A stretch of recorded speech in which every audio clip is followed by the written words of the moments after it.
Hey, Vinny here with Living for All the Marbles. Thank you for joining us. And this is week 3. And in week 3, we are pulling a marble out of the bright future and we're slapping that baby into the well-lived past. And for those of you who are new, you can go to our YouTube page and you can see how this all started and what this all means. But in the meantime, let's talk about week 3. First, let me apologize. I'm a few days late. Today's the 13th of August, 2021. And this video actually should have went out on the 11th. But I had a slight detour into the hospital for a few days. And I'll tell you all about that, next week. But for right now, let's talk about this past week. First, my wife and I had a chance to go up to New York. My family lives in central New York in the Utica area. And we had a chance to go up there for our cousin's daughter, her wedding, Sarah and Scott. And it was gorgeous. They had first of all, the bride looked tremendous. I mean, just beautiful. The groom, just delightful. A guy carries himself well. Really, really good match. I'm so happy for the both of them. The venue was beautiful. Out in the country barn. They had obviously they had music and stuff, but it's just a lovely setting. So we had a really good time. Had a chance to see some family and friends that we hadn't seen, since before COVID. So it really worked out great. But that's not all we were able to do. I was able to stay with my cousin, so he saved us not only money on hotels, but he and his wife, I won't dime them out by name because I don't know if you'd want me to do that on the video, but they were, as usual, tremendous hosts, had great conversations, and a lot of fun. They had a little get-together. We got a chance to meet some of their friends and see other family members. And I actually had a chance to go up to one of my brother's houses and see nieces and nephews and great nieces and nephews, and had a chance really to catch up with them and find out what's going on in their life. And again, it was a big deal because we haven't seen any of these people since before COVID. So it really was a lot of fun. So got to apologize for the website. I am behind. I do intend to publish my goals. I do intend to, my marble list and some of my goals, as well as my vision statement. I just haven't got to it this week. I spent with family, and I don't regret that. It's just that I thought I would have it up a little bit sooner, so it's coming. So we'll work on that.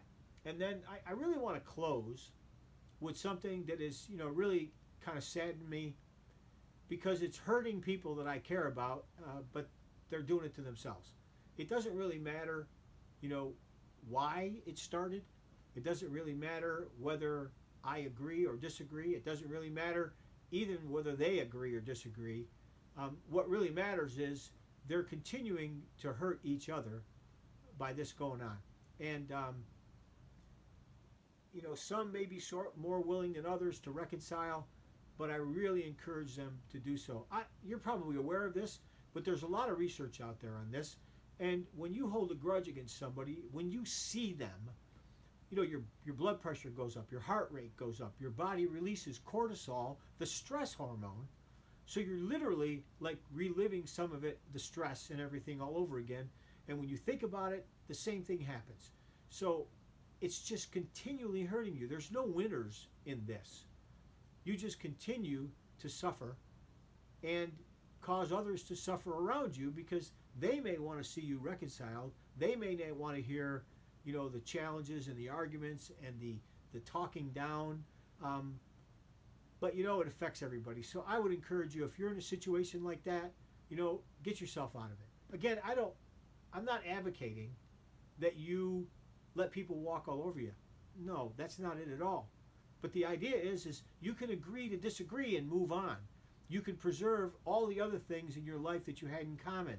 These two individuals had a lot in common. Not only age, but, family, location, activities. I mean, a lot of things in common. And they're missing all of that now. And again, not assigning blame, just encouraging reconciliation for all of you if you're in a situation like that. You know, there's a quote that says, harboring anger is like drinking poison and expecting the other person to die. Doesn't work that way. Albert Einstein even got in on it when he said anger dwells only in the bosom of fools. And don't you think if you're engaging in a behavior that continues to hurt you, that would be foolish? So I would encourage you, let it go, people. Let it go. Get on with your life. Live it the way you want to live it, and include as many people as you can, because every friendship, every relationship is a blessing. It's a richness to your life. Now, granted, do you have some poisonous people in your life and you may have to get rid of them? Get it. I get it. Not saying that, but you know, you may be the antidote to that person's poison. I would just encourage you, do what you can, and if there's any way to reconcile, I would encourage you to do it. Okay, so remember, please, to like, subscribe, hit the bell on YouTube, share this video with other people, DM me if there's something that you want to share with me. Happy to have it.